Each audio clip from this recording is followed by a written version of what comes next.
Hello there, hot and ready warrior queens. I am the Comics Kid 2099, and I'm here to discuss an episode of Superman the Animated Series, specifically the episode Warrior Queen. If you haven't seen the episode, now is a good time to do so before I spoil it in the plot synopsis coming up now. We see Maxima, the queen of the planet Almerac, bemoaning that there isn't a suitable man for her to smoosh booties with until her lady-in-waiting tells her about Superman on Earth. Maxima kidnaps Superman, only to find out that one of her warriors and her lady-in-waiting have taken over the planet. But the warrior betrays the lady-in-waiting and imprisons all three of them with the Rancor, the thing with no eyes and a million tongues. Superman deals with it, and Maxima takes her planet back and releases Superman back to Earth as Lobo comes in, prompting excitement from Maxima. Cue credits. When I first began reviewing this series, a thread I kept returning to was the lack of villains in this series. I've been very impressed with how the creators of this series handle the creation of this show, because I know it must have been very difficult. For one, Superman is a pretty dang powerful character, so it's difficult finding characters to physically match him to make a 22-minute episode.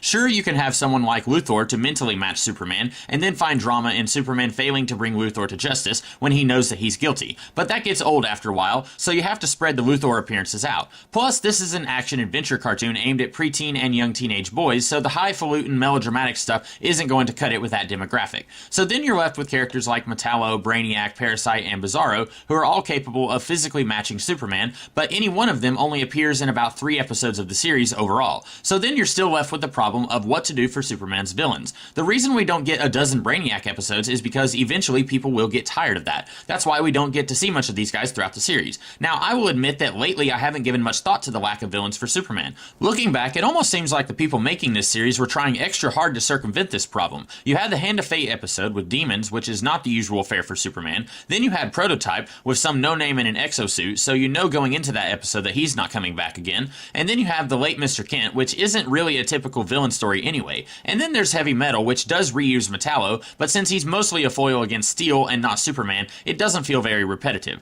And even this episode, introducing Maxima, is kind of a subversion because Maxima isn't really a villain at all. She barely even counts as an antagonist. She kind of sort of fights Superman in the first act of this episode, but then they have to join forces so that they can both survive the circumstances that she's thrown them into. The real bad guy of the episode is, I'll be honest, I can't even remember his name. Miguel Ferrer does his best, but this just isn't a very compelling character. Most of the time, even in 22 minutes, this series has been able to make me care about characters good and bad. I feel bad for Parasite, Toyman, and Metallo even when they're doing bad stuff. I find myself liking Luthor despite his many despicable practices, but I know nothing about this guy or the lady-in-waiting who conspires with him. I get it, this episode is spending a lot of time on Maxima, so we don't get to set up the bad guy properly. And to that, I would say that maybe this should have been a 2-parter. I know immediately after this we have a 2-part Darkseid episode, and then a 2-part Supergirl episode, so we didn't have a whole lot of room for 2-parters at this point in the series. But there's just too much that this episode is trying to do in just 22 minutes. A political coup, Maxima's sexual politics being introduced and immediately being subverted because Superman says so. It all could have been done much more deeply and much more interestingly if we had had twice as much real estate to explore all of this in. But again, I know why they didn't do that.